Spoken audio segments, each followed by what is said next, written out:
A warm welcome to all the viewers for today's webinar on Career Guidance for Beginners. I'm Padmavati MD from Team SJBHS Pragati and will be moderating the session. A career needs power and the power needs a face. You will find both in a mirror. Beautifully expressed by one of our senior teachers, Mr. Brian McCurtish, that our journey to achieve any goal or success starts within us. Dear students, making career decisions and managing your career is a lifelong process. Understanding self, exploring career, and managing career become three essential factors to decide on the right career pathway, which will further clear a lot of confusion. There are skills that you can develop and steps you can take each time you are faced with your next career transition. Today's webinar will help you to begin this journey. The first step on this journey is acknowledging God's presence and seeking guidance from the divine. On this note, I request Ms. Rajni Mohta of Team SJBHS Pragati to lead us in prayer.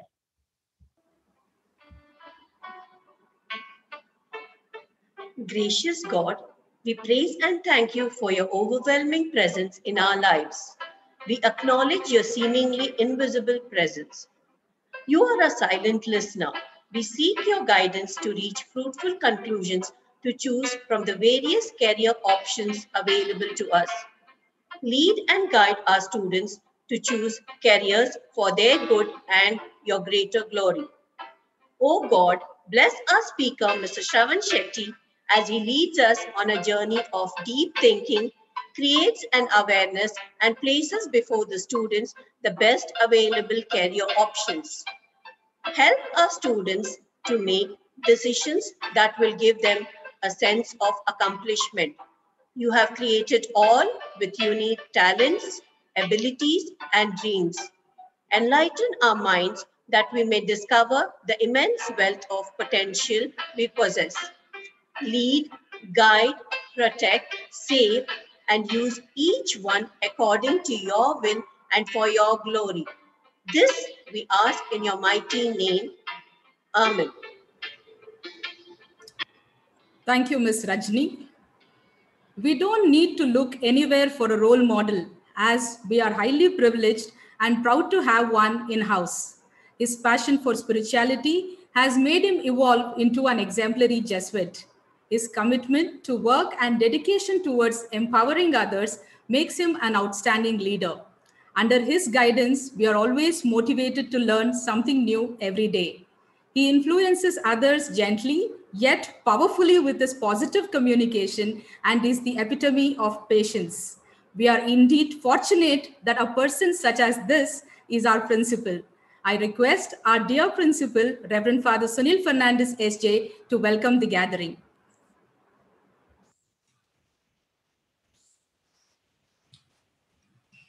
Dear students, parents, staff, and our well-wishers, a hearty welcome to all of you for today's webinar on Career Guidance for Beginners.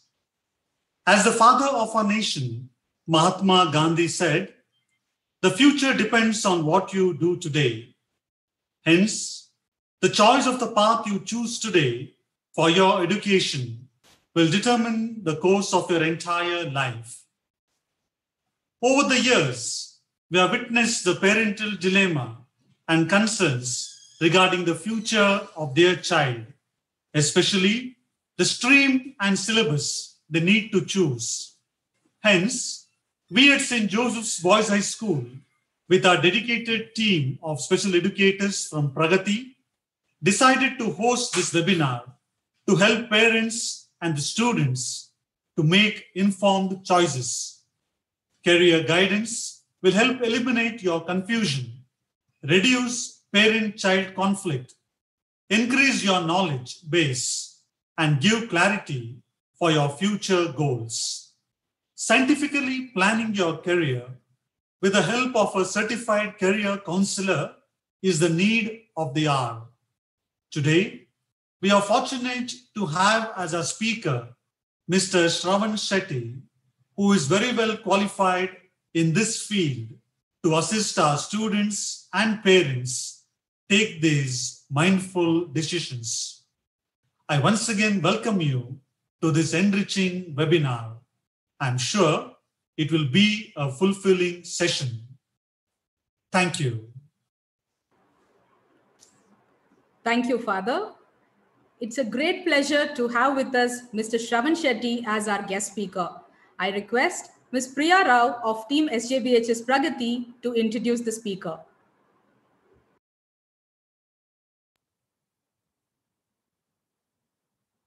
Thank you, Ms. Padma. I'm extremely privileged to introduce our eminent speaker of the day, Mr. Shravan Shetty, who is a pioneer in educational consultancy and career guidance. He has a decade of experience in working with individuals and groups, enabling them to better their skills for productivity and growth. Some of the projects he's worked on include those with impact on school culture, higher education, employability skills, work productivity, entrepreneurship, succession planning, and leadership development. He has a master's degree in business administration from Ohio University. He has enhanced his skills with development programs such as neurolinguistic programming, mediation conflict resolution, transactional analysis, meditation workshops, and train-the-trainer workshops. His extensive work experience in multiple companies encompasses several prominent roles such as facilitator, trainer, member of editorial team, head of the training, project manager, process owner, and head of the content development team. He was a member of the founding team of Greycaps India Private Limited, which is India's first knowledge services company. He has facilitated, designed, and supported 250 plus training programs. He is now an independent consultant and is currently working with individuals and groups on projects of leadership, career guidance, micro-learning, selling skills and employability, and career progression across disciplines and ages. He is a contributor at the Teacher.in, which is India's first comprehensive portal for teachers, a not-for-profit initiative which strives to foster a teacher community online. He has been a lead facilitator, co-facilitator, content developer, speaker, jury member, and national consultant for career guidance and leadership at many events in Bangalore and other states. Being a voracious reader and writer, he has authored several books. To name a few, Research and Concept Leadership Handbook, co-author of Metamorphosis. He's the son of late Dr. Basru Suresh Chandra, an alumnus of St. Joseph's Indian High School. A very warm welcome, Mr. Shravan Shetty, and over to you, sir. Thank you for the lovely introduction, Priya.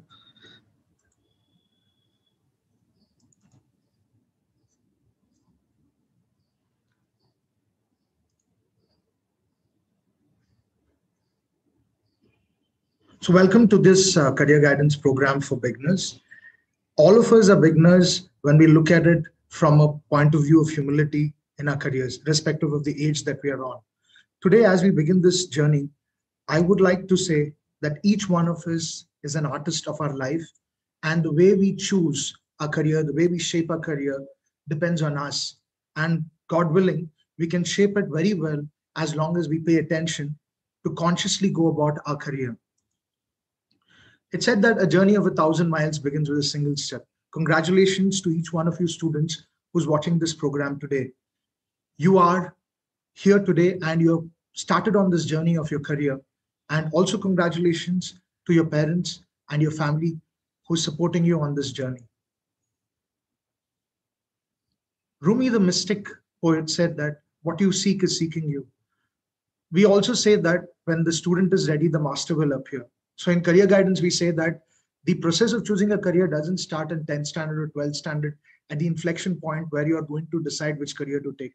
It starts much earlier in terms of the interests, the hobbies, the exposure that you get at school. So we find that in India and across the world, when we say that we are at this point where we want to choose a career, we have people all around us, from family, friends, relatives, everybody who's willing to give us free career advice in terms of what careers we can take up. And a lot of times, instead of being helpful, they actually add more to the confusion. We all have heard recently of Ikigai, and where there's a lot of talk about how we need to, find a balance between career and life. So I refer to it as the career circles. So when you are looking at picking a career, you should definitely take up a career. This is a profession which you're going to spend most of your working life in. So it should be something that you like, you're interested in. It should also be something that you're good at. And plus, all of us are looking forward to earning our livelihood from the careers that we pursue. So definitely, it should be a sweet spot, the meeting point of the three circles of what you like, what you're good at, and your desired lifestyle and income. Bill Gates said that we overestimate what we can achieve in a year and we underestimate what we can do in over 3 years, 5 years, or 10 years or more. To explain this from a career point of view, a lot of times we hold ourselves accountable when we are in 10th and we don't get the marks that we wanted to get, or we are in 12th and we really think that we will be able to push ourselves from being a 60% student sometimes to a 90% student. And we build our house of cards or the careers that we seek to pursue on the basis of that.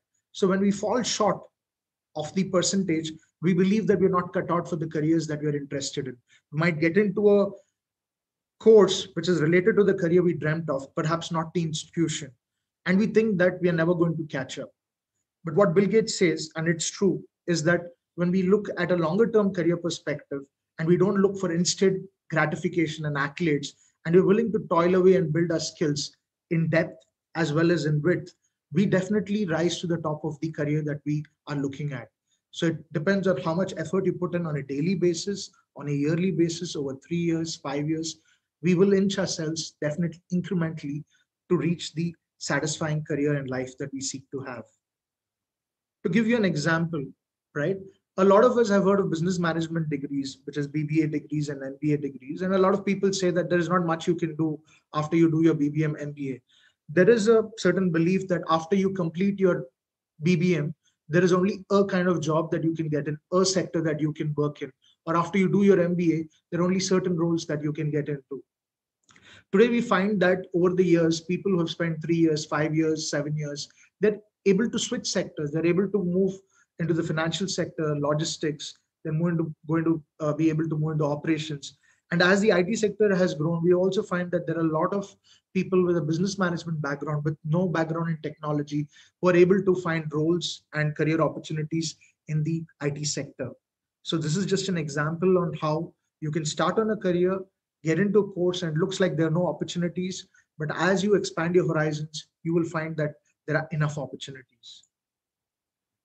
We say that when we are actually looking at building a career, it's important when you're in school to see what you're good at, right? So when we say what we are good at, we are looking at saying, okay, I want to be an engineer, I want to be an IT professional.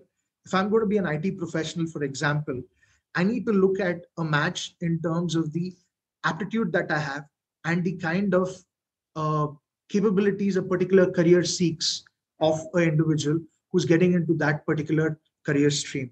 So for example, if you are looking at the humanities stream and you see yourself being in social work, for example, one would say that you need to have the aptitude and the rigor that the course requires of you. So likewise, if you are somebody who's looking at a CA course, a chartered accountant course, it's not enough if you just like what it takes to be a chartered accountant, but you also need to have aptitude. You need to be good at maths. You need to have an interest in accounting. You need to really be strong in terms of having an aptitude. And we also say that different strokes for different folks, right? Which basically means that personality also plays a huge role in terms of the career that we are seeking to get into, the career pathway we are looking at. I say that the journey starts really early for you when you're in school, right? So especially if you're studying in this school, you know that you have several aces up your sleeve, right? In terms of picking your career. When I say aces, I mean your academics, your co-curricular activities, your extracurricular activities, which is sports, your the work that you do in terms of social service and community. And it starts early. You don't need to be of a certain age to start social service or giving back to the community, right? So the opportunities that you get in school through the school clubs that are available, right? The different houses that you are a part of, and all these activities give you the exposure in terms of finding out and exploring about yourself and also building your personality.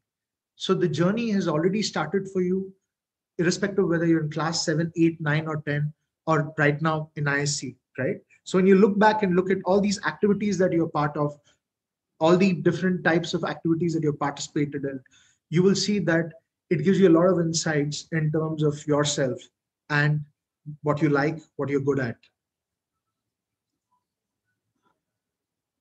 So when we look at saying that, okay, you want to build a career in sports, right? Let's take the example of Rahul Dravid. Would we say that Rahul Dravid was really good at cricket at the age of 18 or at the age of 30? Now, you'll definitely agree with me that with every passing year of experience and exposure, Rahul Dravid kept getting better at the game of cricket, right? And today he's a legend. So we say that we definitely should have an immediate time horizon when you're in class 10, 11, and 12 in terms of what you're looking at. But when you're in class 10, have the faith in yourself that if you put in enough effort, irrespective of whichever career path you take, whichever course you take up, you will definitely do well. Because with faith and effort, we can build monuments. We can also move mountains, as human progress has clearly showcased. So I want to ask you all a question, right? So each one of you students out there, if I ask you this question, are you internally motivated or do you always seek external motivation? Now, some of you might say that it's 50-50. You know, I am internally motivated. I do definitely have dreams. I do definitely want to do ABCD, but I also need sometimes a push of encouragement from my teachers, from my school, from my parents, from friends, right? But the question is there anybody who's 100% externally motivated? So what's coming up is for those of you who feel that motivation should be from an external source, right? So we find that in life, when we look at an egg, right? When an egg breaks from inside, that's when life is actually seen. But when we break it from outside, we see that it's forced, right? So even if today, if you're going to take a career decision completely taking into the viewpoint of what your parents, elders, and somebody else is giving you, and it's not your decision and you're choosing not to participate in it, please realize this, that a few years later, if you are not involved in this exercise of choosing your career, it is very easy for you to be demotivated and for you to lose hope, because when you look back, you will feel that this was not your decision at all, right? So it's important for you to start looking at why are you doing this course that you're intending to take up. You have to find your own reasons for doing a particular course, pursuing a particular career pathway, and not just because your parents feel that's the best for you, not just because that the teachers say that it's the best for you, not just the course because your friends say that that's a good course that you should get into. So which brings us to an important question. Should children decide their own career or should parents decide for them? But what would be ideal would be a mix, a meeting point. Because a lot of times, children and parents are working together. Parents are working with the child, keeping the child's future and concern in their mind. But children, being children at times, believe that they're not on the same team. So what is it that we can do to ensure that you can be on the same team? As students and as children, you need to understand that your parents are not your enemy. Your parents want the best for you. They have the greatest concern for you. In fact, Isaac Newton, the great physicist, said that when he stands on the seashore and he looks at the ocean, he realizes that physics is an ocean. And whatever he's been able to achieve in the world of physics is standing on the shoulders of giants. And it is because of the work that they have done, he's able to see further. So likewise, in India, we see that every successive generation has tried its level best to do its best for the next generation. For example, if I look at my grandfather was in the postal service, he did what he could do to his best to ensure that his children could do better, have more education opportunities. So my dad was a dentist, right? And my father did his best to see what he could do for us. And I am looking at the future where I know that as a career coach, as I'm working with youngsters, my goal is to ensure that the next generation has better access to opportunities and takes more well-informed career decisions, right? I want to also share that parenthood is an unending financial and emotional struggle. More so these days with inflation, we find that the cost of higher education is getting more and more expensive. There are a lot of colleges, but the cost of education is going up. And in India, parents try their best to not burden the children with educational loans. So taking that into considerations, I want the children here, the students, each one of you to take a step back and realize that your parents are not forcing you, but they have their best intentions of you and your future. They don't want you to struggle, right? So that's where they're coming from. So let's look at it in terms of what you can do. What parents and what you can do as students is sit together. Parents and children can sit together. Don't keep the conversations only as abrupt conversations. So a lot of times when parents ask the child or the student, what do you want to do? And the child might come and say, I want to do gaming. And immediately the parents will say, oh, that doesn't have future. Or 10 years ago when I was about to do my BBM and I was telling my father I want to do a BA in psychology. He felt that business management had more scope than the field of psychology. But I realized that I was so disappointed that my father didn't agree to what I said that I just went with the flow. But a few years later, I realized what my father's intentions were, right? So I should have actually collected more information about the psychology course and how it would be helpful in terms of the goals that I wanted to achieve, and meet more people, collect more information and go back, right? So what I would tell kids today is that when you do all the research to get that fancy new mobile phone that you want, or the new sports shoes that you want, you do all the research and go to your parents. Put in the same kind of effort in terms of the courses that you want to take up, the career pathways that you are intending to take up. Don't just read something and then go and tell them, right? Collect more information, sit with them, keep a book. So as you get more and more information, if you and your parents as a family are discussing multiple career options for you, as you collect more information, you can drop certain careers, but let it be like a logical reason. It could be part logical, part emotional, but you have to put it into black and white because it becomes easier. Because unlike 10, 15 years ago, where there were a handful of careers to talk about and discuss, today it's similar to TV channels, right? And entertainment channels. You have at least 20, 30 news channels. You have so many music channels, right? When we were growing up, we had 2, 3 channels. So there is a huge difference in terms of the number of careers available for you in science, commerce, arts, vocational courses, integrated courses, diploma courses. And each one of these courses has a lot of opportunities. So there's a lot of information that you're managing. So it would be good for you to arrive at a certain decision-making approach, which is a little more structured, right? So then as you come closer to a point, you can start taking decisions when you're in 10th or you're in 12th. As I said earlier, I want to reiterate that it is important that the student is the main decision maker. As much as information is coming in from parents, from teachers, from family, from friends, from news media, it's important that the student is involved in the decision-making process, and it's seen for the student that he's a primary decision maker. Otherwise, it definitely happens that people rush into engineering course and then 3 years later, they drop out of the course. So it's important to take an affirmative decision with a lot of thought, with a lot of intent and discussion. And it shouldn't be that the student feels that he's not the decision maker. Some of the things that has already been done, which is great at schools like yours, is where you have an opportunity for old boys to come and talk to you, alumnus, right? You can find that some of them have taken similar career pathways. It might not be a situation where they are currently in will be the same struggles that you will find, or the journey will be very similar, but it always is useful to know what is their journey and what information they have, because that's something which you can correlate. So every information which comes from experience definitely should be given a higher weightage. So use the opportunity that your school gives you when you get the option to interact with the alumnus of the school. It would really be useful.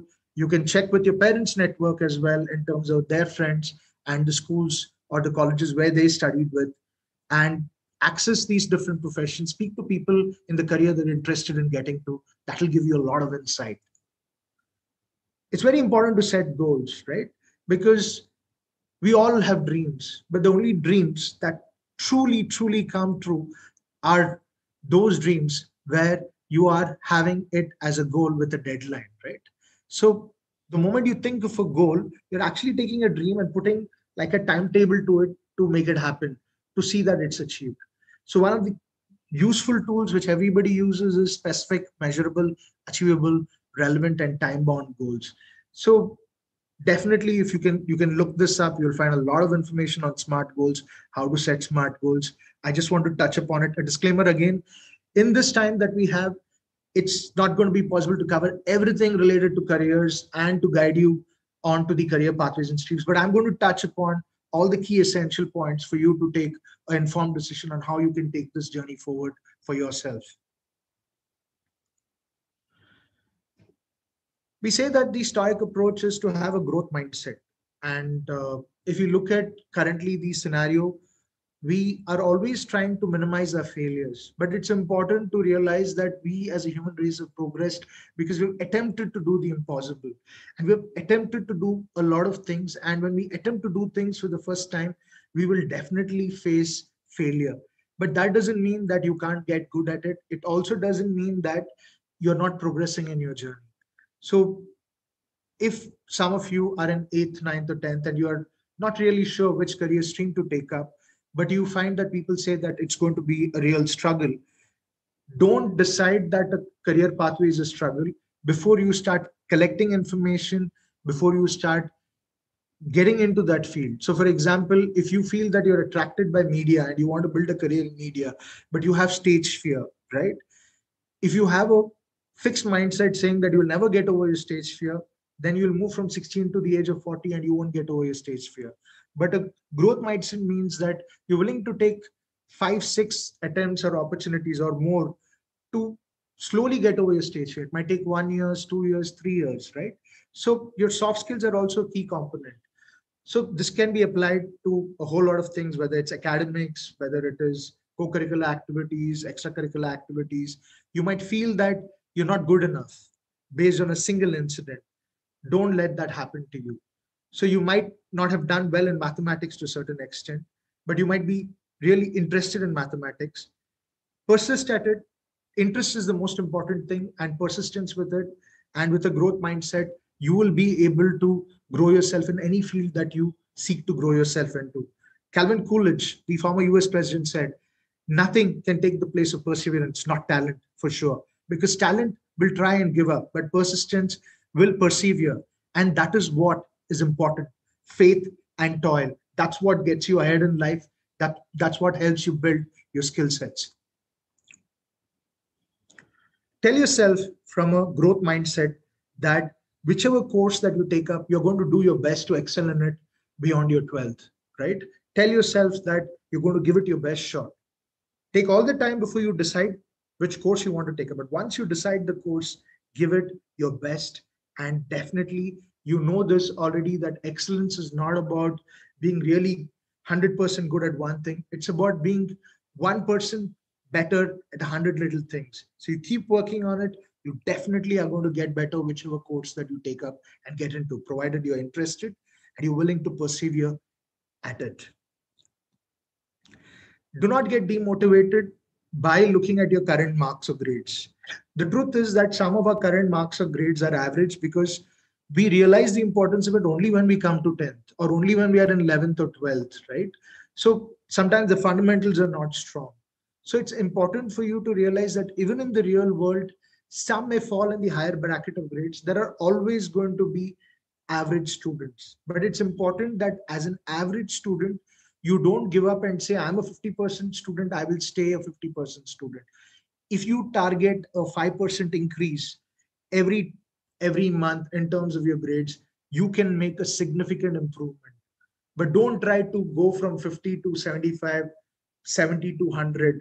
Aim to be consistent and persistent and increase your effort so that you can incrementally see your growth.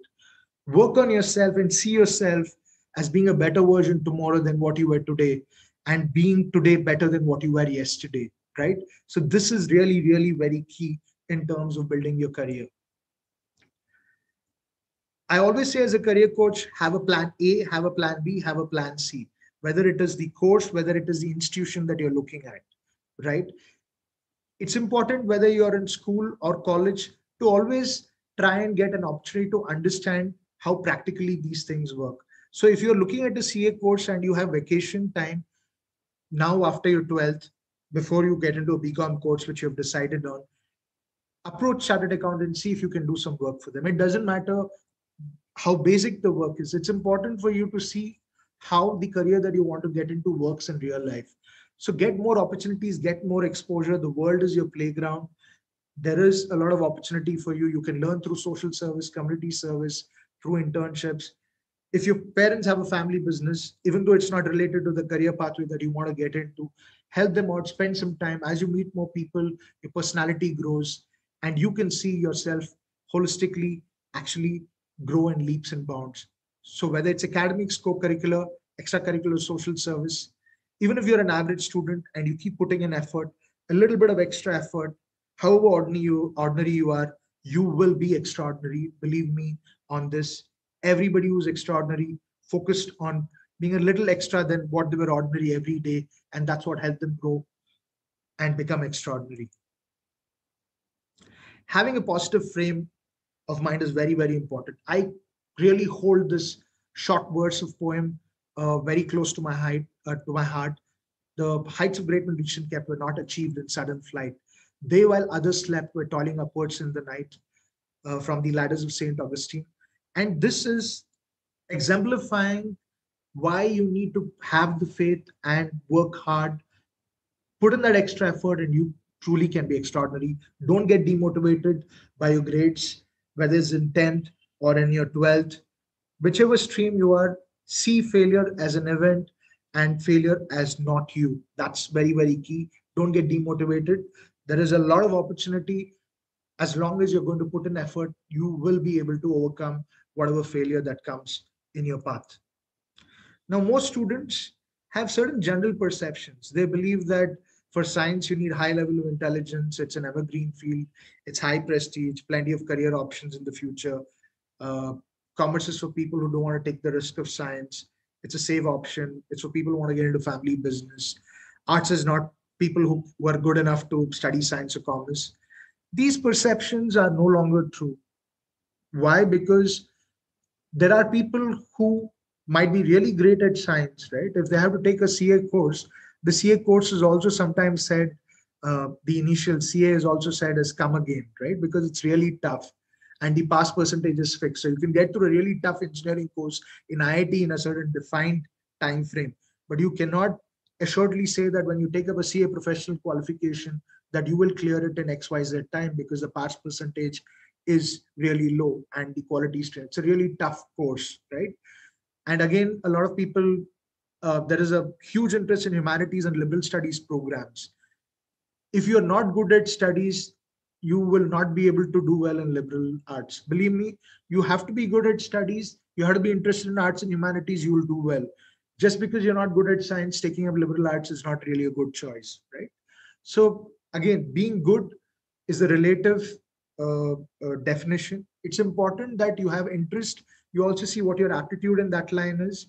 And the exploration that you've done in school across the different activities gives you more and more thought in terms of where you feel that you can build your career pathway on.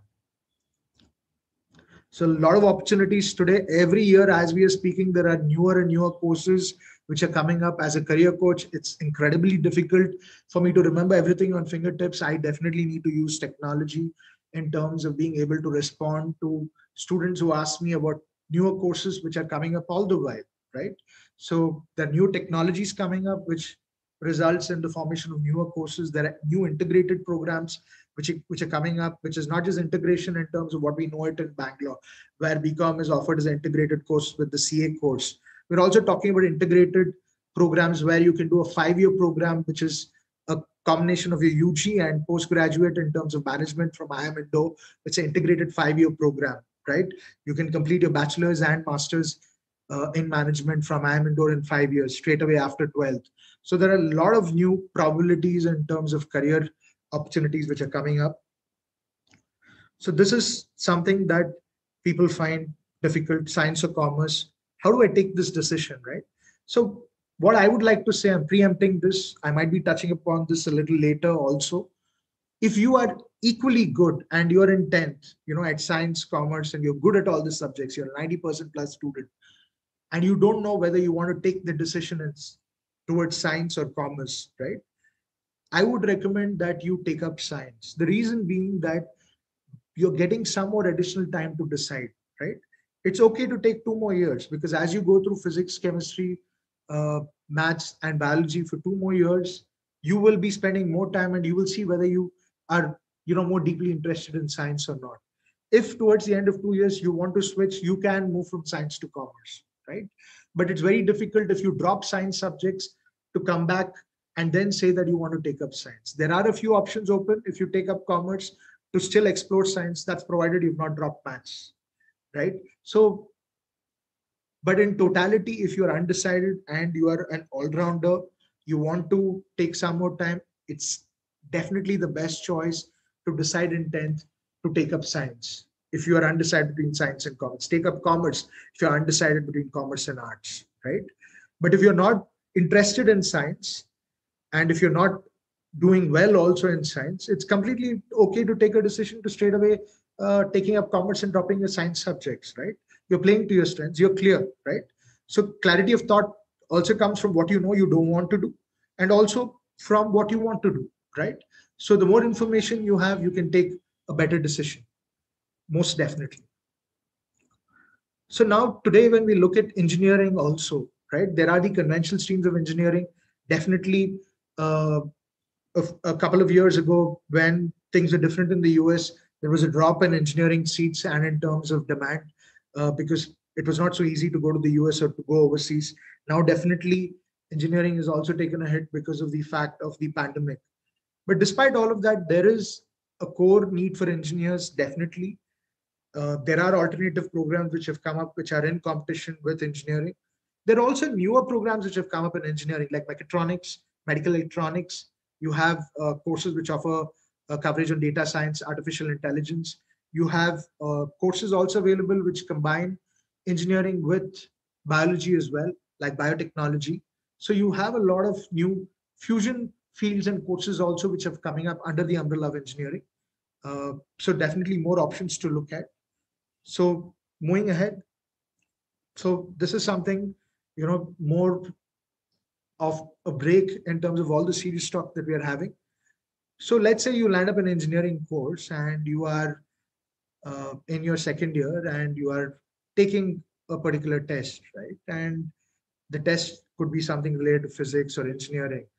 And if you are writing stories instead of being focused on the core topic, then definitely, if you look at the questions here, right? If you look at the instructions, instruction number 1, instruction number 3, instruction number 5, for example, it's a clear indication that you're in the wrong course, right? So there is no point getting into engineering course if you're not interested in these subjects and you're just looking to clear the course, right? It doesn't help you. It doesn't help your parents who are supporting you in this. So please don't take up an engineering course. It is an intense course. You should take it up only if you're really interested in the course. Only then you will do well. You cannot glide through it like you glided through school, for example, right? So please keep this in mind.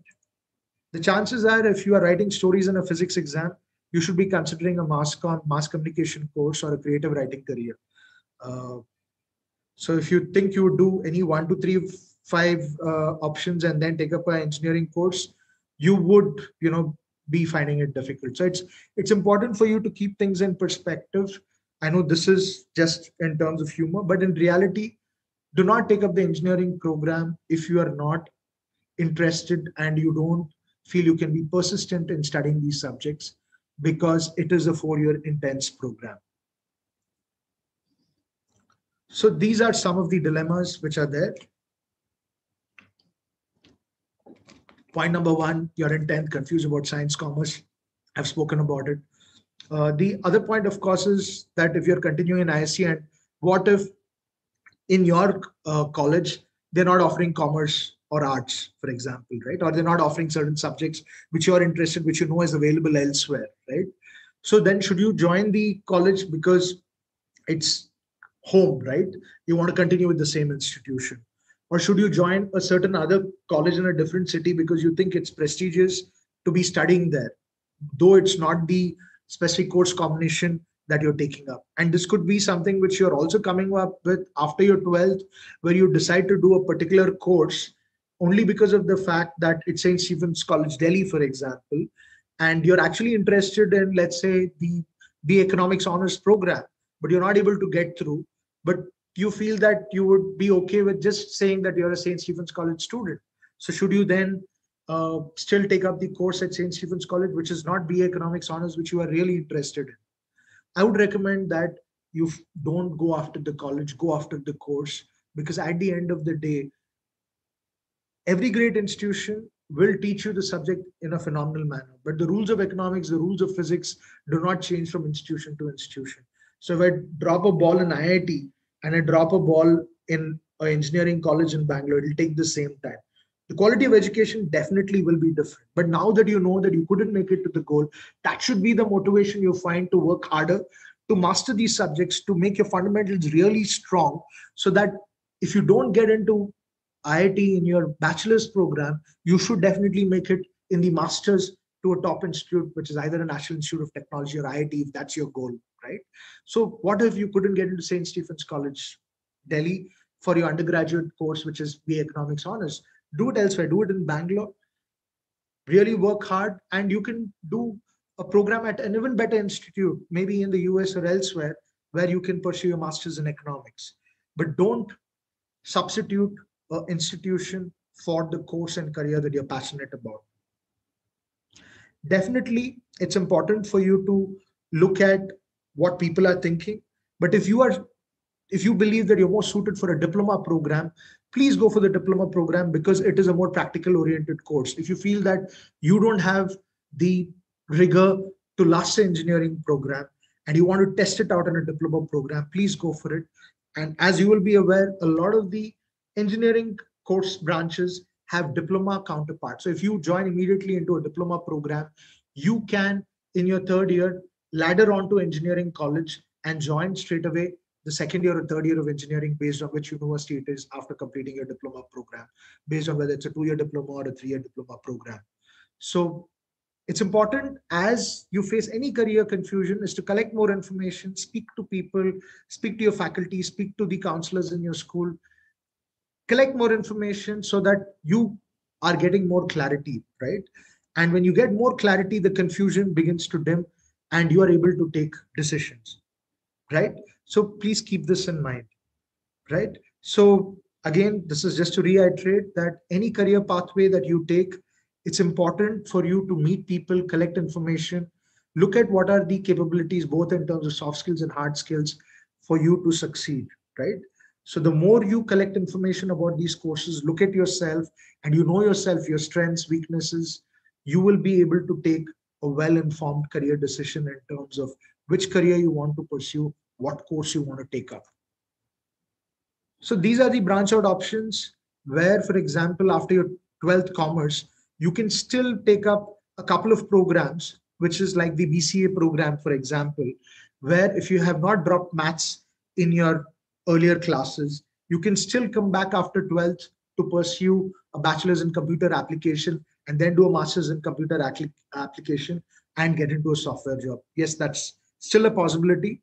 But if you've dropped maths, then there are very few institutes, BCA institutes, which will consider you for a BCA program. So as you know today, after an engineering program, you do an MCA, you do your master's, you get into a similar programming job as a BCA MCA combination would get you. So these are some of the other options that you have in terms of after your 12th commerce. I'm sure that as you look at it, the names itself gives you a very clear correlation. So just to quickly check on how we are doing on time, we are making good on time. So I want to just spend a little bit of time here in terms of also sharing with you that some of you might be looking at banking jobs. So if you're looking at banking jobs, you would be doing your 12th commerce, doing your undergraduate degree in commerce or management, and you can apply for the banking probation officer's exam. And if you clear the exams, you get into an entry role into the banking sector. And the successive exams that you take internally after joining the bank will help you scale faster and reach a top position as well, right? So now those of you who are pursuing commerce might also be considering, looking at different programs. So what if after you finish your BCom course and you've been looking at the CA course and it's not worked out for you? Then your backup plan could be that you can do an MBA, or you can do an MCom and get into specific roles which have been designed where the intake is for MCOM students as well, which is into cost accounting in the manufacturing sector and even across multiple other sectors, right? So definitely there are a lot of opportunities that one can pursue in commerce, which are equally good and not comparable at all to the science track, because the CA course, the company secretary course, the ICWA course are all solid programs which if you're able to clear, you get into a really high paying position equivalent to any job profile that you would land after doing a science program, right? After doing an engineering program, you will be earning a much better salary with a CA program. So definitely to say that commerce is the lesser of the options between commerce and science is untrue. Science has equally good opportunities, commerce has equally good opportunities, arts also has good opportunities, but you have to see what is the match between your skill sets, what you seek to develop, the career that you want to have, and what this pathway offers.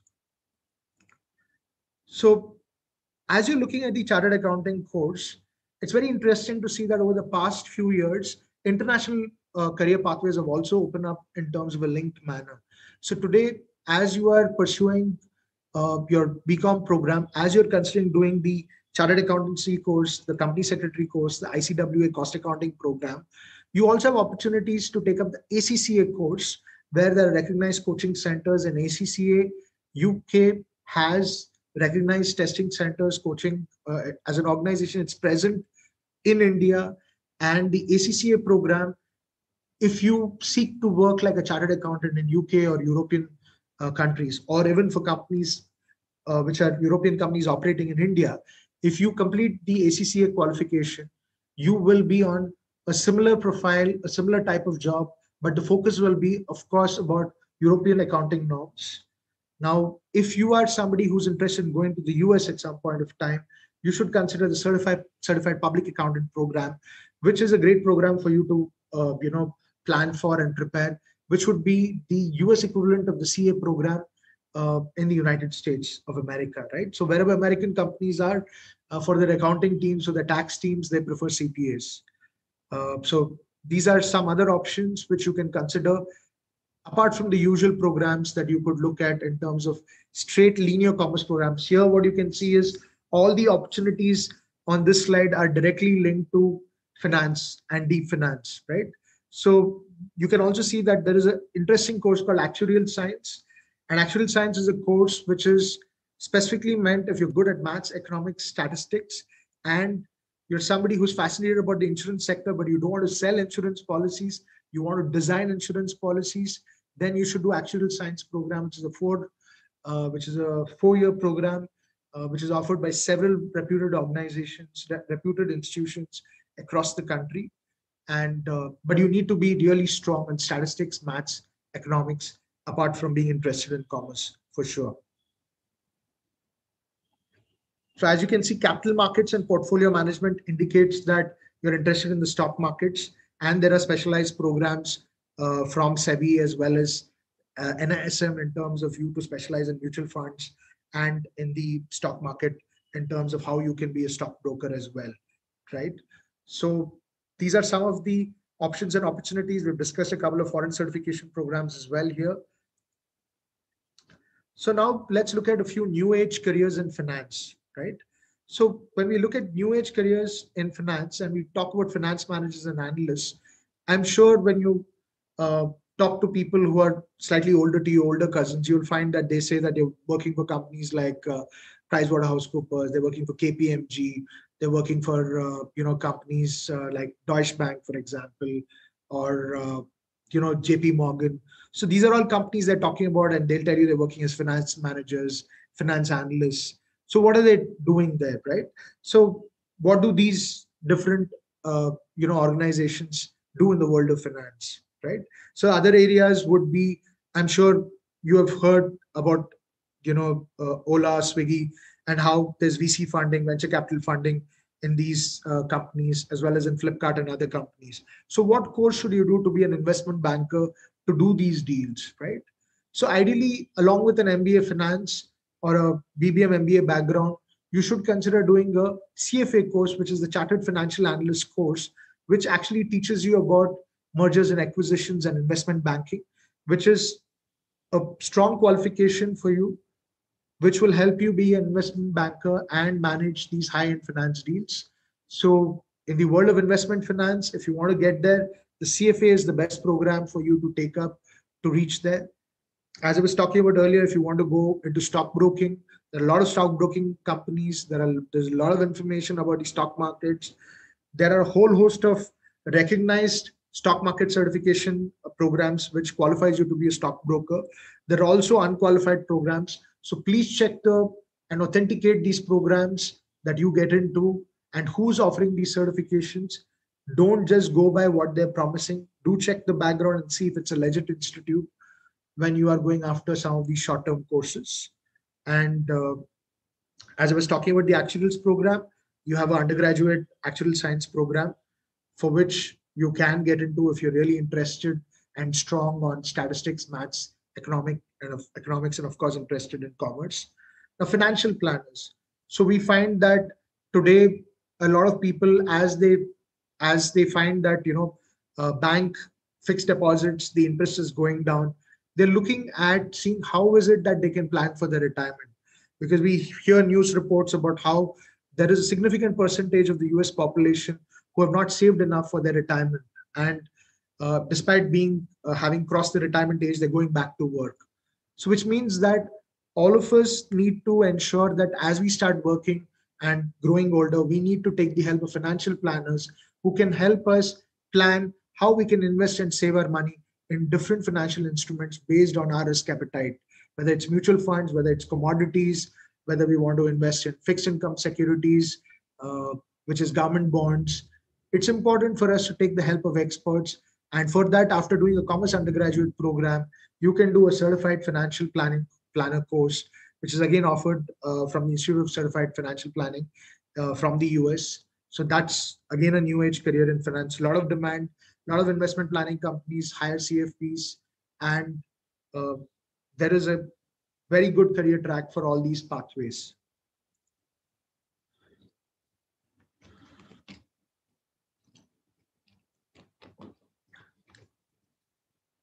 I know when you're looking at it, I have come to arts now. And why didn't I first speak about arts? I have just taken the logical pathway on what comes in terms of discussions in terms of science, commerce, and arts. There is no specific logical order in terms of priority. So as you're well aware of, today when we speak of the arts field, we have print journalism, mass communication, journalism, filmmaking, advertising, public relations. On the other hand, you also have design pathways in terms of interior designing, doing a bachelor's in fine arts, for example, from institutes like Chitrakala Parishad, JJ School of Art, you might have heard of it. So arts is for those of you who are artistic for sure, who are interested in media, who are interested in advertising, who are interested in terms of career pathways, which are essentially not commerce and science oriented. And all these programs are degree programs which are available at colleges in every city. I'm not specifically mentioning and going into colleges because I'm also cognizant in terms of the time given to me, in terms of covering what needs to be covered, in terms of giving you an overview of the career pathway and the decisions you need to take. So let's quickly take a look at what could be different courses, right, which are available to you in terms of other than engineering that you can take on the science pathway. Today, we are at actually a inflection point at a certain point where there's a lot more demand for pure science courses because the world needs people to be doing research and development in these fields, right? Today, we have an unprecedented rise in diseases. All kinds of diseases are going out of control. Apart from the current epidemic that the world is facing, I'm sure you're aware of how cancer is impacting every part of the human body across ages, right? And the world of science and technology is working at a fast pace to see how they can unlock genetic codes, how they can work in terms of biochemistry to unlock medical marvels, which can cure cancer and cure a lot of these diseases. For example, I was reading a report which might be interesting for you that we believe for a long time in my generation that tuberculosis was under control. Today, we are at a stage where cities like Bangalore and Mumbai are the tuberculosis world capitals. Yes, tuberculosis world capitals. Tuberculosis has made a re-emergence because there are strains of the tuberculosis disease which are now resistant to the drugs which are being used against them. So we are talking about new diseases. We are talking about old diseases which are making a comeback, which means that at the crux of it, pure sciences research is what is very, very crucial in terms of chemistry and biology and biochemistry and different combinations, because each field needs a completely different focus, whether it's genetics, whether it's immunology. There will be overlaps, but you need people to be focused specialists to really be able to make breakthroughs at a fast pace. The recent vaccines that you see are a clear indication of the fast tracking of research, which has been possible by bringing people from different programs into this pathway. So this basically ensures that when you pursue these undergraduate degree courses, you will be able to definitely have a really good career scope in the years to come. So think about these opportunities. Don't go with the conventional courses alone. Also look at these courses which are into microbiology, bioinformatics, genetics, definitely. And as we talk about diseases, let's not move away from natural disasters, right? So there is definitely scope also in terms of looking at meteorology, looking at programs which are in every area of science, considering the population of this planet, population of India. Every career pathway has enough opportunities. It might not be immediately visible as you're right now asking for a 5-year plan on what all jobs you'll get, what all opportunities you will get. But if you start searching for the information, you will find it very quickly, because we are in an age where information is truly at our fingertips, right? So definitely you can explore these career pathways. To add to it, today we have seen a resurgence of interest in agriculture, dairy and poultry farming, fishery, because as the population is growing, it's not possible to also grow, for example, meat. So as we are speaking, there are experts who are working in different parts of the world who are trying to grow meat in the lab, right? And this is the lab meat with which a lot of people who don't, partake meat, but need the essentials like vitamin B12, which is available mostly in animal protein and not through vegetables, right? So people who are vegetarians believe that if meat is grown in the lab, then it is truly vegetarian or vegan, right? So there's a huge industry also in terms of job opportunities which have come up. Dairy and poultry farming has also grown in technology so that the dairy production can be increased, right, without any side effects, to meet the growing demands of an ever increasing human population.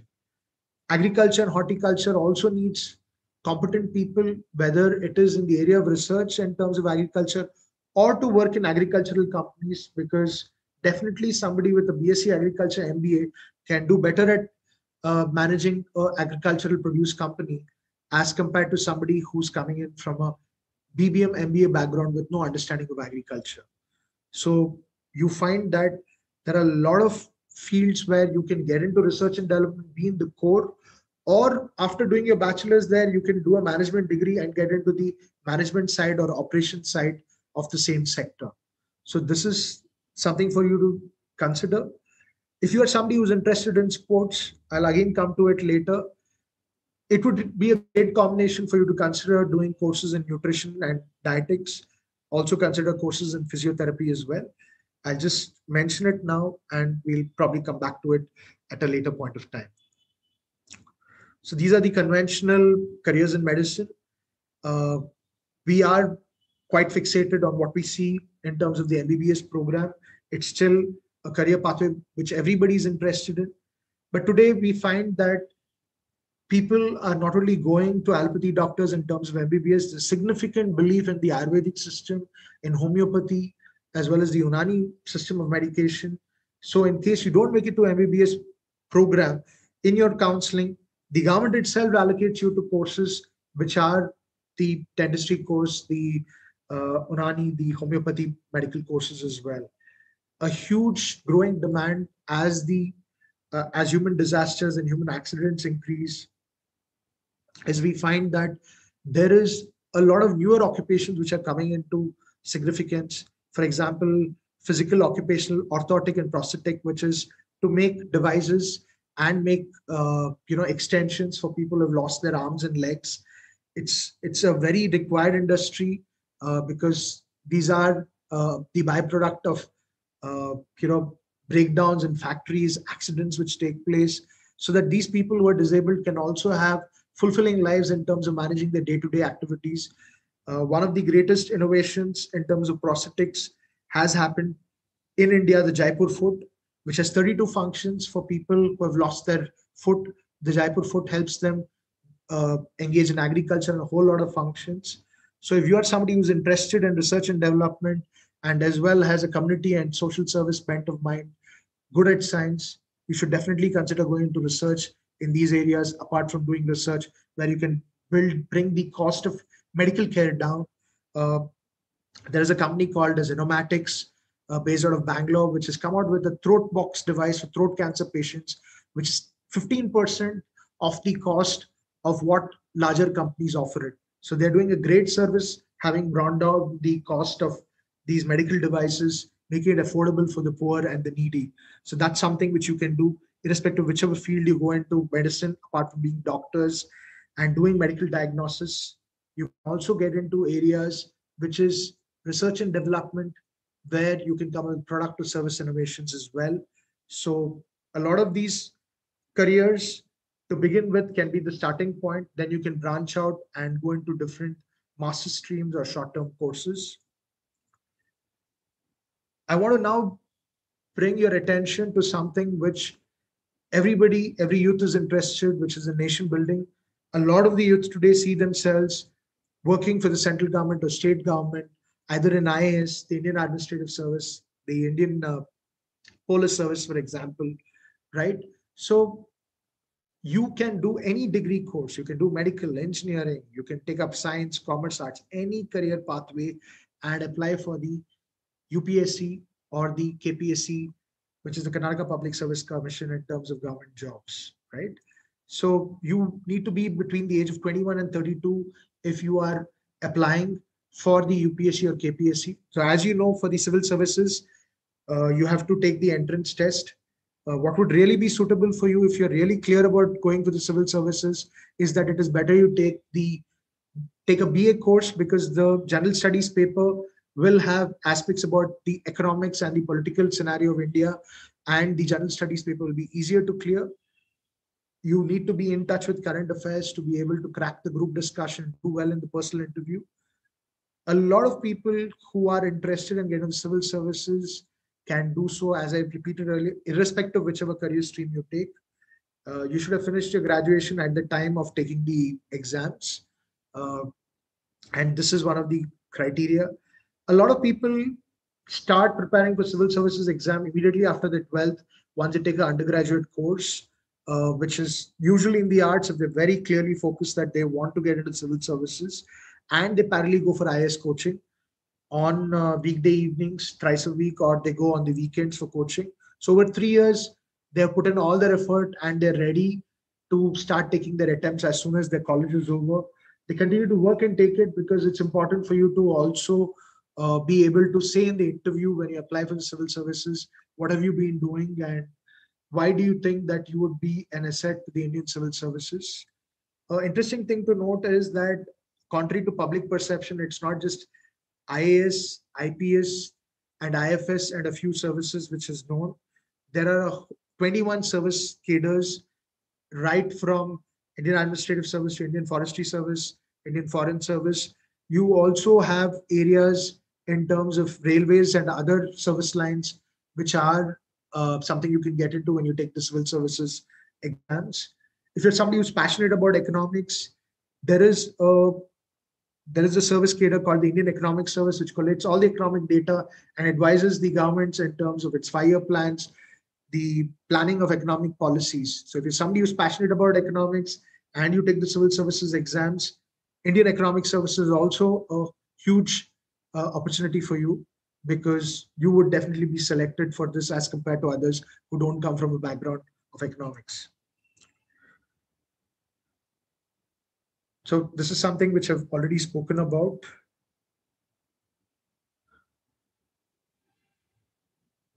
So the question is, should I continue after my 10th with the ICSE board and get into ISC, or should I get into PUC? What's the top point? Why should I stick with ISC and why should I stick with PUC, right? So if you are somebody who believes in holistic education, the ICSE board is the top board in India.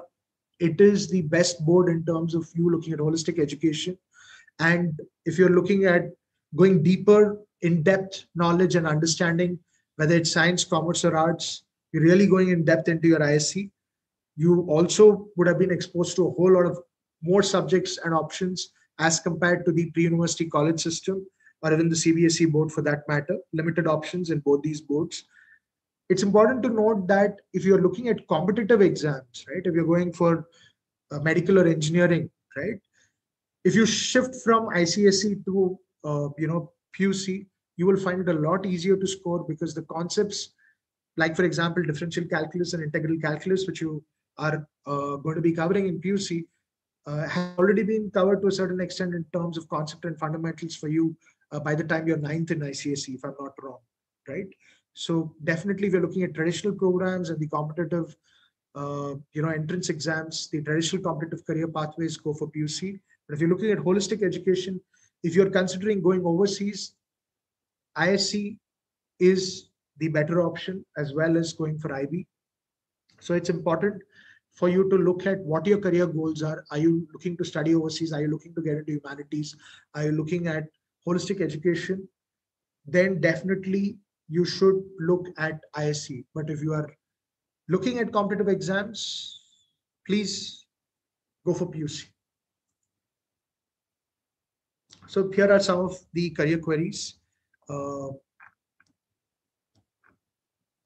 So in the career queries, when we look at it, how does one decide, for example, should I drop a few subjects, right? Because I'm finding these subjects tough. But let us say, for example, you have dropped the subjects in science and you're taking up economics option. Now you have to be mindful of the fact that once you drop these subjects, if at a later point of time you want to rejoin for a science program after your 12th, it would be impossible for you to be accepted into some of these core science programs, because they expect you to have taken these science subjects with you right through, right? So that's an important criteria for you to consider. But if you are struggling with these subjects and you find you've completely made up your career decision that you're not going to go into those fields, definitely it makes sense for you to have dropped these science subjects. Again, if maths is something that you struggle with, but you still think that you want to pursue a particular career pathway, for example, I mentioned BCA, right? So like this, a lot of the courses overseas require you to have maths during your 11th and 12th, right? So if you've dropped maths in 11th and 12th, some universities offer bridge programs where you can take up maths and still do the course. But a lot of programs will reject your eligibility because you have not taken forward maths or science. So do some research, think of what you want to do, what courses you want to take, then see if the decision that you are taking right now in terms of dropping these subjects is going to have long-term impact on your career or not. So it's important to start thinking about your career early and start looking at where you want to do, what kind of program you want to do. You might not decide on the college, but at least you can start looking at the courses that you want to consider. Again, it comes back to aptitude, interest, and personality. It's important for you to take this into consideration when you're picking a course. If you're looking at test preps to study overseas, these are the tests in terms of English language testing, the TOEFL, the IELTS, and the Pearson test. The entrance test for you to immediately join an undergraduate course in US, Canada, and other countries would be SAT and ACT. I'm not going to go into specifics of what it covers right now. You can find this information online quite easily. There is a lot of information available on the structure of the SAT exam, the validity of the SAT exam, ACT exam, and all these tests, sufficient information available. However, I would consider you to also considering the pandemic, see which colleges you're going to see, you'll look at, and which countries and colleges are open to taking intake for the next couple of years, considering the pandemic situation. I'm sure a lot of you would have questions about what colleges to pick in which stream. I would recommend that you look at the careers360.com website. There's comprehensive information across streams, colleges, and cities where you can find the information. If you're looking at an overseas set of colleges, it's important for you to do your research, speak to overseas education consultant. There are a lot of countries, a lot of courses, because of the pandemic situation, some programs are closed, some programs are not accepting foreign students. So it's important for you to do your analysis before you pin your hopes on that and just go and register for SAT or ACT. Please cross-check whether the entrance test that you're going to take is going to help you get into those specific colleges you're looking at. Look at the colleges, see what their eligibility criteria is, see what tests they prefer, and then look at the entrance exams which you are seeking to take. Again, on entrance exams in India across different streams, careers360.com will give you all the information that you seek. In case you want any specific information, reach out to the Pragati team, and either they will be able to support you or I will support them with the information which will be shared with you. So we have addressed this earlier on. Common notion is that only conventional careers have scope. It isn't true. The emerging careers have a lot of potential, a lot of opportunities. There is a demand for it. That's why these courses have been created. If you want to know the scope of the specific career and how the future of work is going to change over the next 10, 20 years, just go to Google, type future of work. You will find companies from Accenture, McKinsey & Co. Almost every large organization, right from the international labor organizations to individual consulting organizations, have brought out future-paced reports about the future of work, on how technology and automation is going to change field, what are the job opportunities available. So you will be able to find the career scope. Again, if there is any specific career, you're not finding information, you want additional information on, please reach out to the Pragati team. We will definitely support you with any information that you want to know about the scope of the careers that you're considering. So these are programs which are available even in music and performing arts. There is a lot of demand across India and across the globe. There is acceptance. There is also the possibility of earning a good living also by pursuing your career in these pathways as well. I'm just mentioning the programs. You can do your research. And if you've already been in music and in dance, you can make a career out of it. Or you can choose to do a program which is the conventional bachelor's programs in commerce or management. Do this on that. The options and permutations are open to you, but you also today have a clear pathway in terms of making it work, even if you take up a career in the performing arts. Just to give you an example, when we say teacher today, there are a whole host of different pathways for you to become a teacher in school and across different boards, for you to teach at colleges, get the UGC grade, to earn a really very good income on par with any other country, if you're looking at, or any other career stream as well, where you do your teaching masters, you also do your PhD and you become eligible. You can become a specialized instructor in the emerging areas of technology and also have a very satisfying career in life. There are a whole host of important aptitude tests which are available today in the market, which you can take. But the aptitude test is not a god. The career coach is not a god. There is no perfect career coach. There is no perfect aptitude test. The tests which are available are a combination of different tests. The primary career interest test is the Holland Inventory test, which is based on RISET, which classifies careers based on personality types. The questions that you take will generate a summary code, which gives you a report in terms of, based on your personality and interest, what careers you're suited for. You have a Meet TI personality test, which maps you to certain careers. You have learning styles test, where there is an earlier video on which talks about visual, kinesthetic, and auditory on the St. Joseph's Boys High School YouTube, which talks about what are the learning styles. It's not just in terms of learning difficulties. We have a natural learning style in terms of whether we go for visual, kinesthetic, or auditory. It maps your learning styles. It looks at your career values. So there are a whole host of tests which can be taken for you to map out what career you're ideally suited for. But again, this has to be mapped against the information that you know, which is true, which is your own understanding of yourself, the understanding of the people around you and what your strengths and interests are. And then you have to take a collective decision. Do not treat the career test report or what is told by a career coach as the commandment from God. It isn't, for sure. So take an informed decision by collecting all these information sources. So there are free assessment tests available. There are paid, career assessment reports are also available. You can get in touch with the Pragati team. They must be having a current career assessment partner who can help you get an assessment done. If you're from the same school, they can guide you on. Here are a few free links which you can consider, which is the 1 to 3 career test, the Princeton Review career quiz, My Next Move, ONET interest profiler.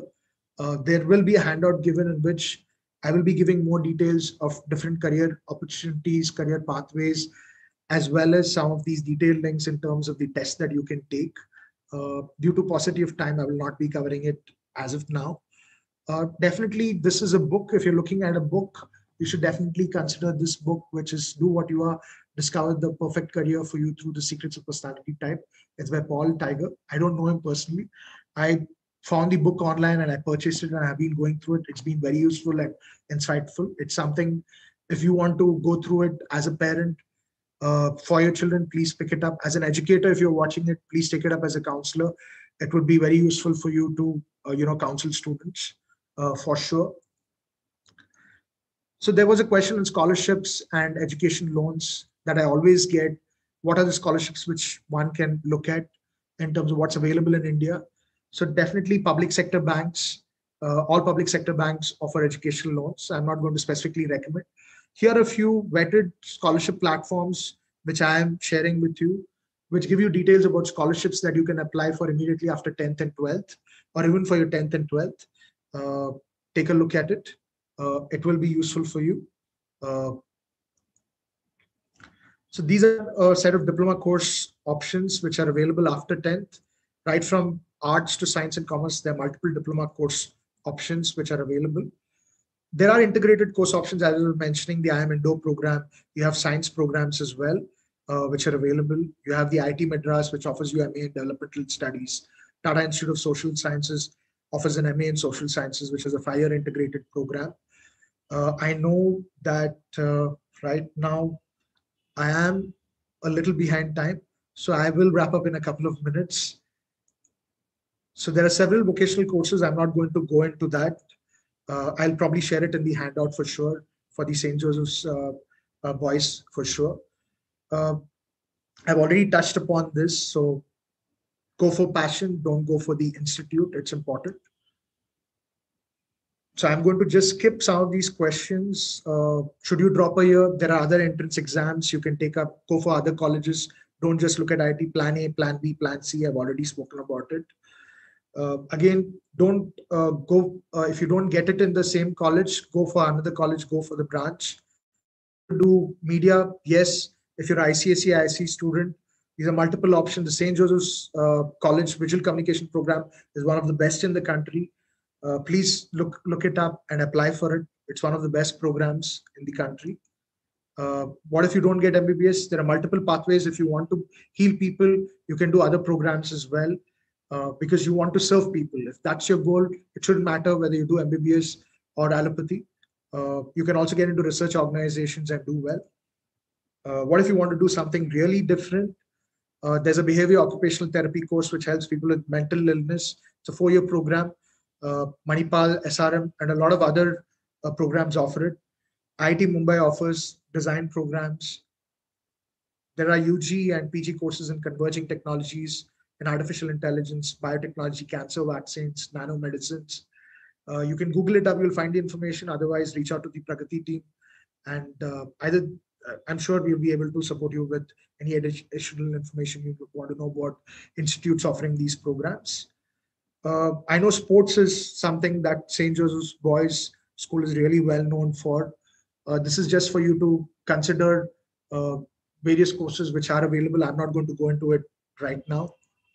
And I'm coming to the last 2 minutes of my webinar, and I want to quote Khalil Gibran, the poet.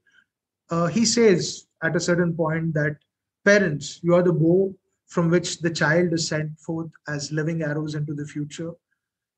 How much of pain you want to take, parents, you cannot be there in the future where your children are building their careers. It's important for you to consider the fact that they are going to struggle. Struggle is a part of life, right?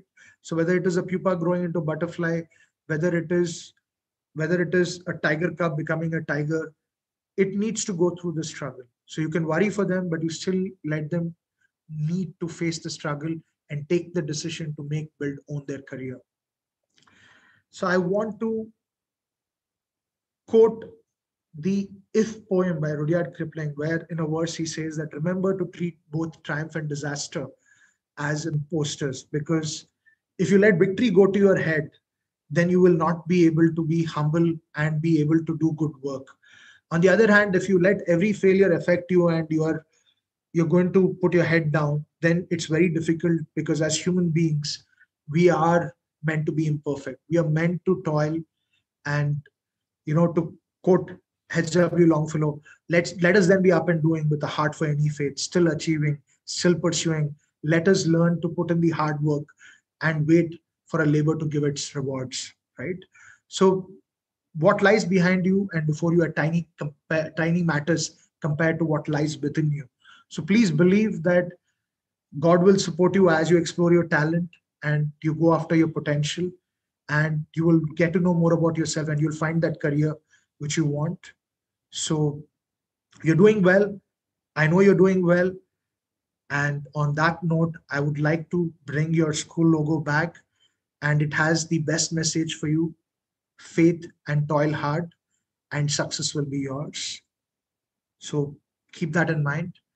I want to leave you with the Latin motto, which I keep to myself. It's the motto of the Stoics: virus acquire tundo. Google it up, but it's connected. You'll figure it out. So that's a little bit of mystery that I'm leaving you with. What does it mean? And once you see it, you'll know it that you're already well on the path. So it's over to you, Padma. Thank you so much, Mr. Shravan, for an amazing session on career guidance and providing useful tips on many career pathways. It has given various perspectives to our students on how to analyze and plan their career. Your guidance will surely help them focus on their studies, manage and achieve their goals. Mr. Shravan, parents and students were informed about this webinar in advance, and we have received a few questions. I request you to answer them. Yes, Padma. Are you ready? Shall we proceed? I'm excited. Yeah. Actually, your presentation has been really comprehensive. And I think most of it you have covered. Let me just ask you the first question. What are the options science students who do not wish to do engineering or medicine have? You have covered quite a bit, but could you elaborate a little more on this topic, as we have many parents and students asking the same question? So I think it depends on whether they're interested. When we say non-engineering, are we looking at only physics, chemistry, maths, for example? If you're looking at that, most definitely the opportunities are to pursue the pure sciences programs in Indian Institute of Science and other institutes. So one pathway would be to, whether it's Indian Institute of Sciences or any other institute where they do BSc Physics, BSc Chemistry, BSc Maths, is for them to do their masters and then get into the teaching pathway. Right. There are also opportunities today that they can get into, which is related to research. Every industry is looking for pure sciences people who know their fundamentals really well, and there are opportunities for them to get into research and development areas. The third pathway is to do BSc Physics, Chemistry, Maths, and then do a master's program in management and get into management and operations in the industries which require a good working knowledge of these areas. I hope that answers your question, Padma. I'm sure our students have more clarity on the various options available for them now and will confidently move ahead exploring the same. My next question has come in from one of the parent, and there are two parts to it. I would like to ask you the first part, and once you finish, I will take up the second part. Why should a student start planning for his career at an early age? So, Padma, I think that's a wonderful question. Definitely thank the parent on my behalf. The early bird gets the worm. So, when we start early, you can start making more progress in terms of looking at careers which you like, which you don't like that much, because a lot of times children are not able to decide whether they are interested in a career because of the person whom they know who's working in that line. To just give you an example, that I found when I visited Parikrama, which is an NGO which works with street children, that a huge number of these children wanted to be IT professionals. Oh, great. And on further, inquiry, I figured that that was because a lot of IT professionals had the day off on weekends, right? On Saturdays was not a working day, so they would come and spend the time. So the children saw these people as successful, happy people who are coming and spending time with them and helping them out.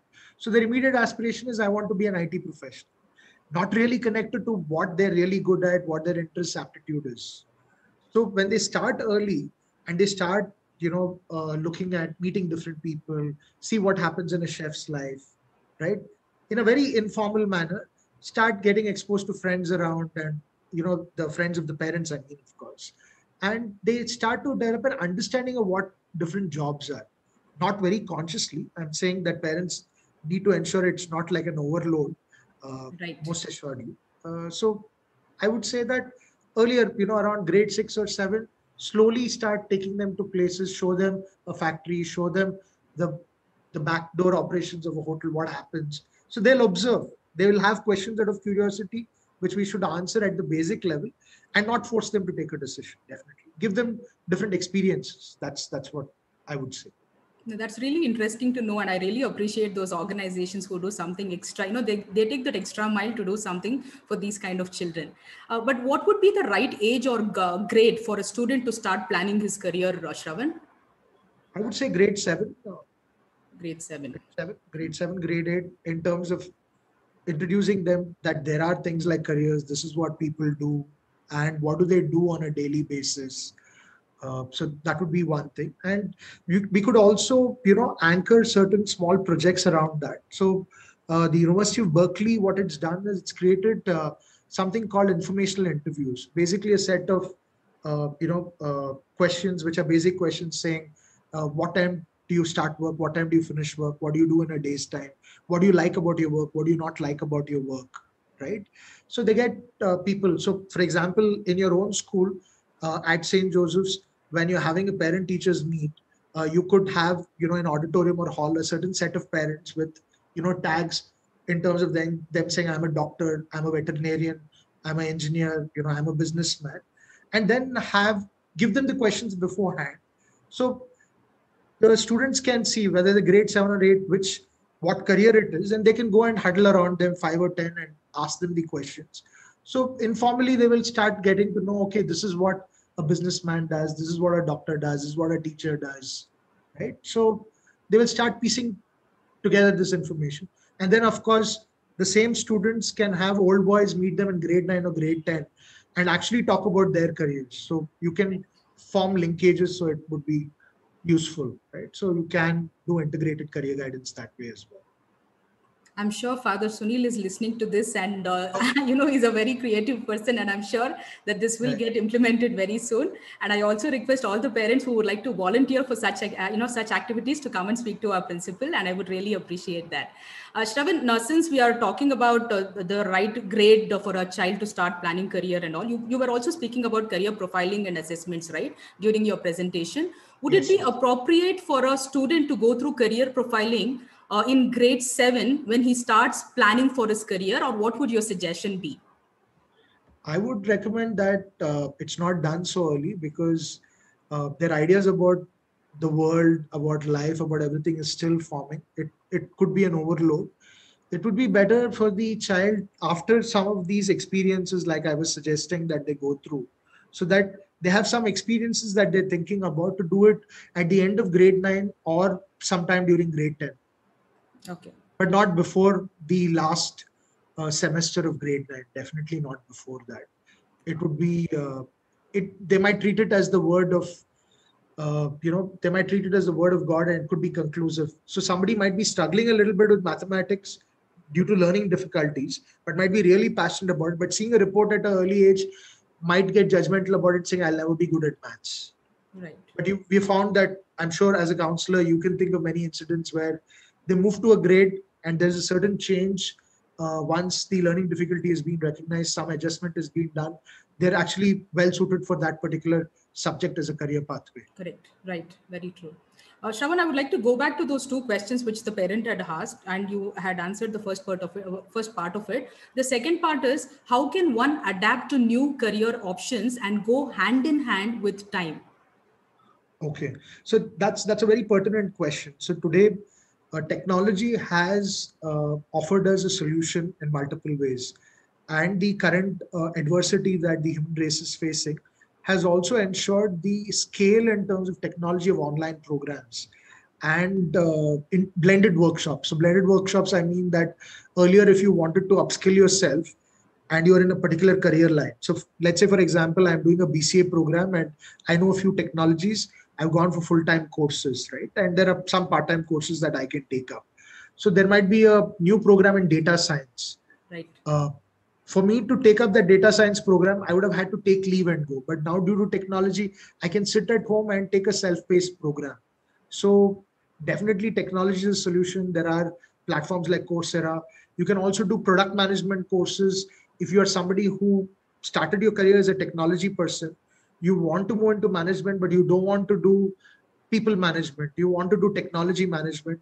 There are a string of new courses like product management courses that you can take up online by specialist organizations which specialize in product management. So one is definitely is that to adapt, one has to keep staying in touch with people who are similar to you, but also different.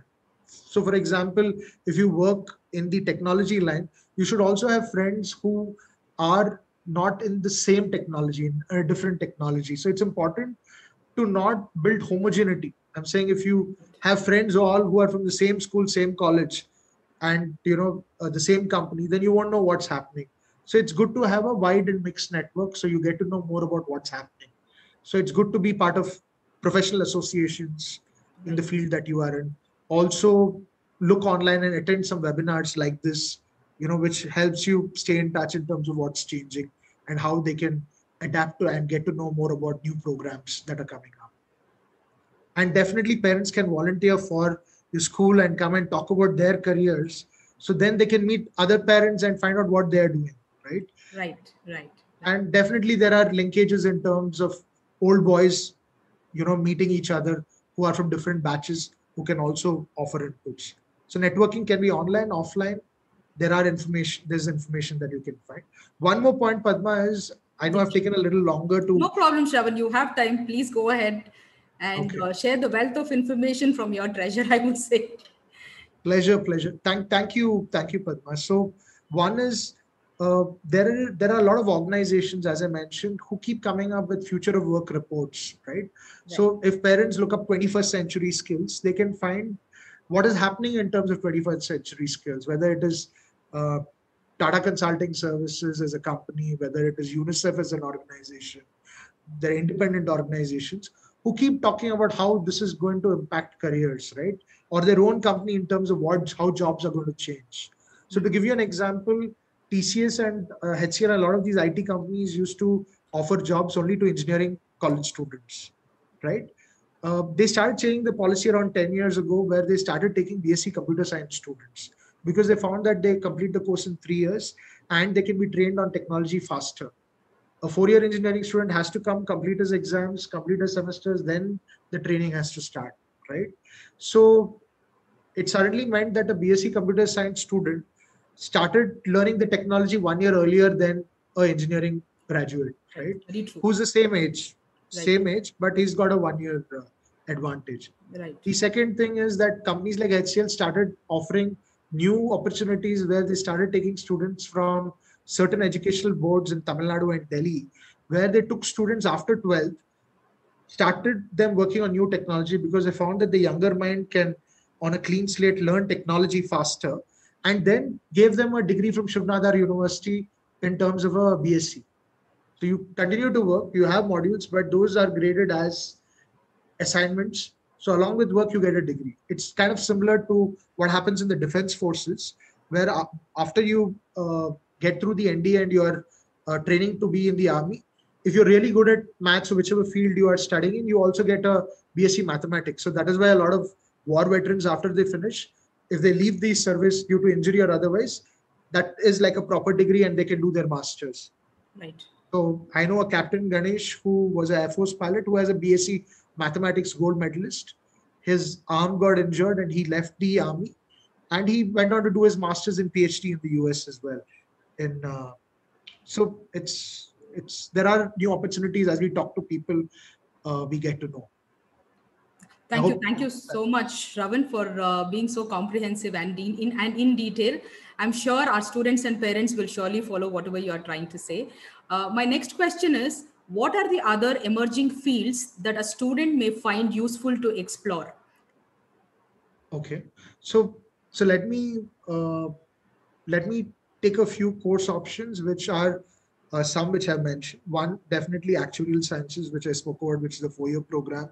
The insurance industry is growing because we can see that people are now increasingly taking health insurance and life insurances because life has become uncertain. So the actuarial insurance, the actuarial sciences program is for people who are strong in maths, economics, statistics. That's one program.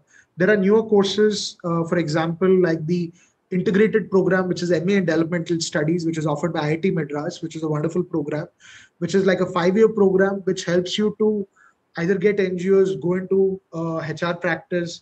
You can work for organizations like the UN. So it's a really good program, which is the MA in Developmental Studies. Tata Institute of Social Sciences offers an integrated program, MA in Social Science, right, which is also a great opportunity for people to take up.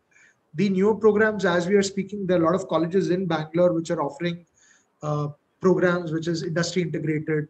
They're also offering programs which are slightly different. So if you, for example, let me take the BBA program offered by St. Joseph's College, right? It is one of the really good BBM programs in my perspective, because I have done career counseling for a couple of students and I've stayed in touch with them. The projects are really very interesting. They give them mini research projects, practical projects. In fact, a certain set of the research papers which are done by undergraduate students, they actually compile it and bring it out in the form of a book, which is fantastic, right? So imagine you're an undergraduate student and you have a bent for research, which is in the management field, and your research paper, which is of course vetted, validated by the internal faculty, it comes out in the form of a book, right? A publication, which is great. So a lot of their structures also is that when you look at new courses, don't just look for completely new programs, also look for existing programs where the institution is doing innovation, right, they're doing things differently, right? So of course, the Bachelor's in Visual Communication is another program which I've already spoken about, which St. Joseph's offers, which is one of the best in India. So for which, if you already have a bent for as an artist and you are into photography and other things, you already have a portfolio, then it becomes easier to get into a top institute because the competition is really tough. Right. So here again, I want to bring back the earlier question. You said, what's the advantage of starting early? Right. So if you have an inclination for arts or for sciences and you're clear you want to do this, the earlier you start, the more depth you'll have and you'll be really good at the field that you're getting. Like somebody who has a flair for writing, right? In the school club, starts contributing to the school magazine, starts writing, is involved in dramatics, is involved in Toastmaster. By the time the student comes to 12th, the student would have really honed his skills for a career in, mass communication. Right. Great, Shravan. All I have to say is, students, there is a galaxy out there and you just have to find your place and fit in. My next question is, I think you've already spoken a little about the sports career during your presentation.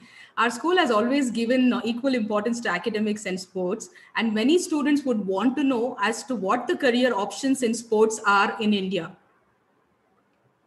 So one can take a few of these conventional courses and work in the sports industry. For example, if somebody is inclined towards medicine, you can, based on your marks, get into the physiotherapy program, right? And as you do the physiotherapy program, you can do several fitness certifications and then specialize in programs on sports injuries. So as you're an active sportsman, you also find that each one of these IPL cricket teams, Kabaddi cricket teams, hockey cricket teams, the Ranji teams, the national level teams needs a coach, a physio coach as such. Right. So those are one opportunities.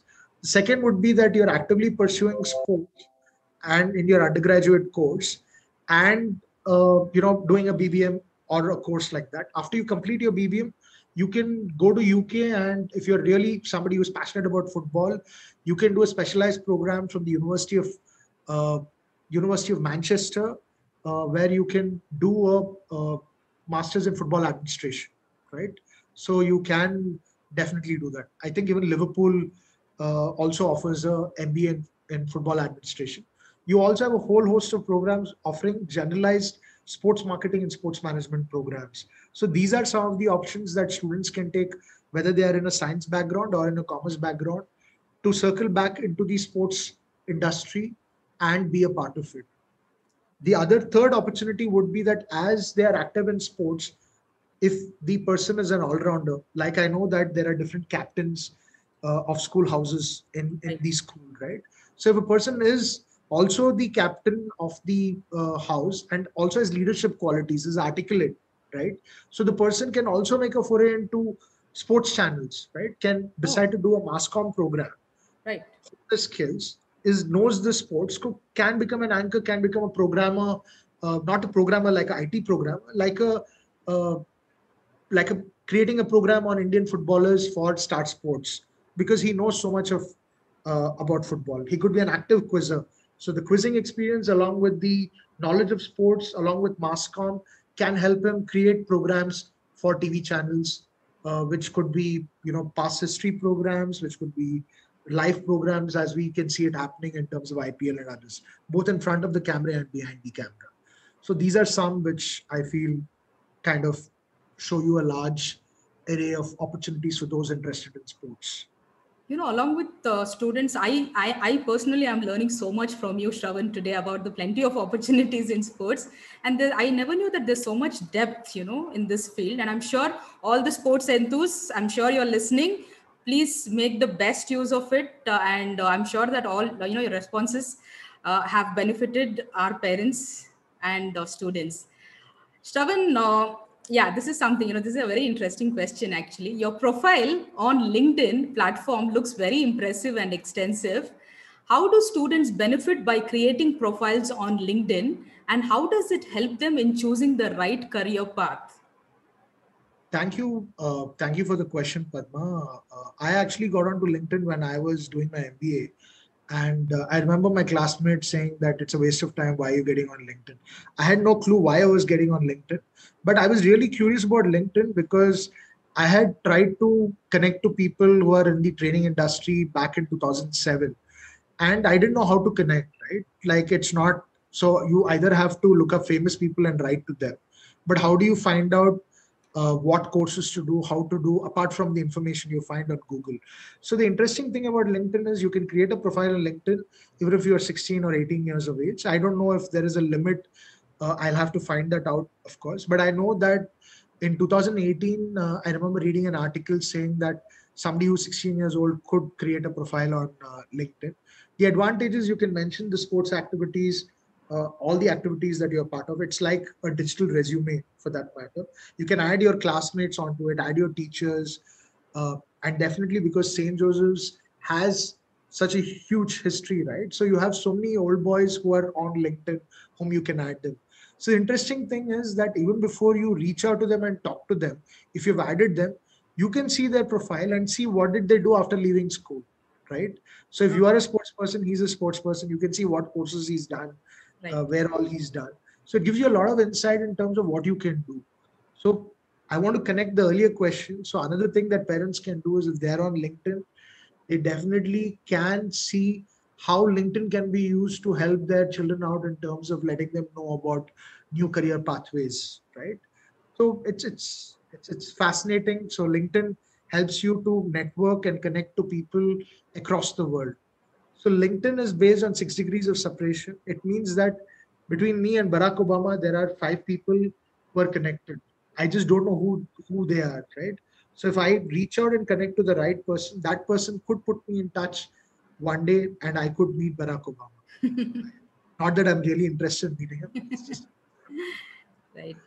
Students, go ahead and create your profiles on LinkedIn with the help of your parents and connect with the right professionals in the field you would like to end up in. This will also help you in investing the right time and effort required for you to succeed in the chosen career. And please remember to add Mr. Shravan on your list, because I am personally a big fan of his LinkedIn profile, and he's a very active person. And you can always, ping him on LinkedIn, and you can just ask him any query you want, and he's a very humble person, and I'm sure that he will reply to all your queries. And this is a personal question from my end, Shravan. Some parents often ask me this question as to how to identify the strengths in their child. So I think that can be connected to the strengths a child would want to continue in the field of their career prospects, right? So will you give us some tips on this question? So I feel that what comes naturally to us as adults is to focus on the negatives, because we feel that if we point out the negatives, that the child will work on it and that those will become strengths. So according to a poll done by Gallup, which is one of the leading poll organizations, when they surveyed successful people, they found out that thousands of successful people, thousands and more, billions of people who are successful and organizations which are successful focus on their strengths. Right.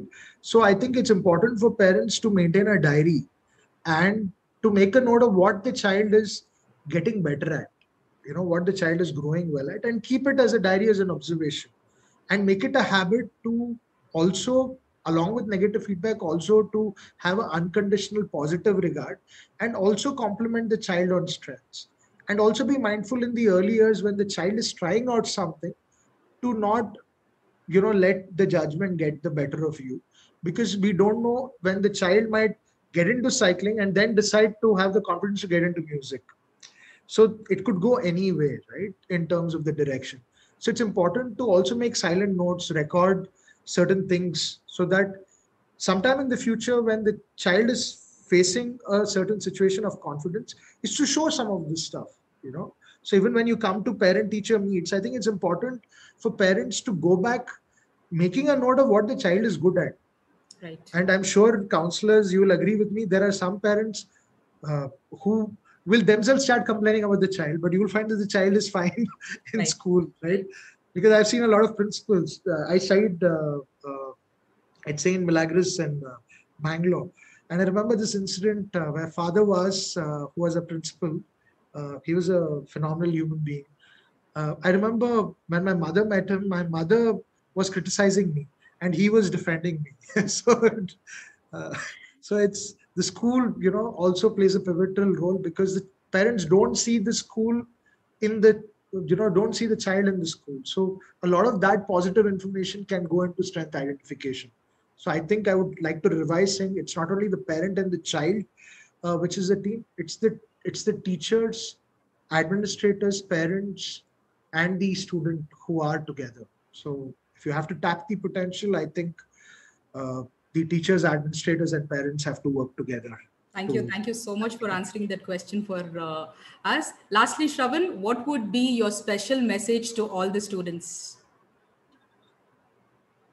I think my special message would be that to tell them that it's human to want to feel important, but I think it's important to be human. And I want to bring to the point that school bullying, either knowingly or unknowingly, which happens all the while, sometimes the real impact that can happen to a student to get confidence on himself is when his own peers are kind. So somebody might be struggling, but you might not know that the person is struggling because a person has a motor difficulty because of stammering. Somebody else might have been having a personal tragedy at home, could be coming from a broken home. So it's important for us at a young age to be kind to each other. And once you're kind to each other and people know that you're kind, people will over a period of time be okay with anything you do because they know that you primarily care for them, right? So I would just say that be kind, be vulnerable. Don't think that this is the way I should be, a tough boy, or this is what I should be. I should be tough with everybody. Also be kind and supportive to your friends who are not as strong as you are, whether it's in studies, whether it's in co-curricular, extracurricular. Give them a little bit of encouragement, and that could make a huge difference. You can be an extraordinary influence in your classmates' life. Watch out for them, and I think you should be fine. Thank you for the beautiful message. And thank you once again, Shravan, for this amazing interactive session. It was a pleasure to have you with us. Thank you, Padma. I think thank you for the opportunity. I thank the institution because it's always good to come back to an institution, part of the institution where my own father studied. And my father used to talk about St. Joseph's right through his lifetime before he passed away. So thank you for the opportunity. And I'll always keep the school motto as something which I will talk about, faith and toil. Thank you, Padma. Thank you so much, Shravan. Before we sign off, I invite Ms. Ashwini Rao of Team SJBHS Pragati to propose the vote of thanks. Thank you, Ms. Padma. Good evening, one and all. It is my esteemed honor to propose the vote of thanks. Firstly, I would like to thank God for the countless blessings and for making it possible to conduct today's webinar. Grateful thanks to our beloved principal, Reverend Father Sunil Fernandez SJ, for encouraging and supporting us in all our endeavors. I would like to thank our primary school administrator, Reverend Father Joel Fernandez SJ, and Vice Principal, Mr. Uday Kumar, for their unwavering support and timely monitoring at all times. Like I said, sound bodies possess sound minds. We thank our guest speaker, Mr. Shravan Shetty, an eminent career coach, for this enriching webinar. Thank you so much, sir, for accepting our invite and addressing us with your thought-provoking insights into planning a career. I would like to thank Ms. Padmavati MD, our moderator, for doing a wonderful job in facilitating this webinar. I would also like to thank Team SJBHS Pragati for all the hard work they put in to organize this webinar. Sincere thanks to Mr. Deepak Xavier, Mr. Brian McIntish, Ms. Ranjana Monappa, and high school staff for their support to the Pragati team. Deepest appreciation to our IT team, Mr. Roshan, Mr. Muniraj, Mr. Rajesh, and Mr. Mario for the technical assistance rendered in the smooth running of this webinar. Dear students, never give up until you achieve your dreams. Dream big and work hard to achieve it. Success is for those who work hard and do not stop till the end.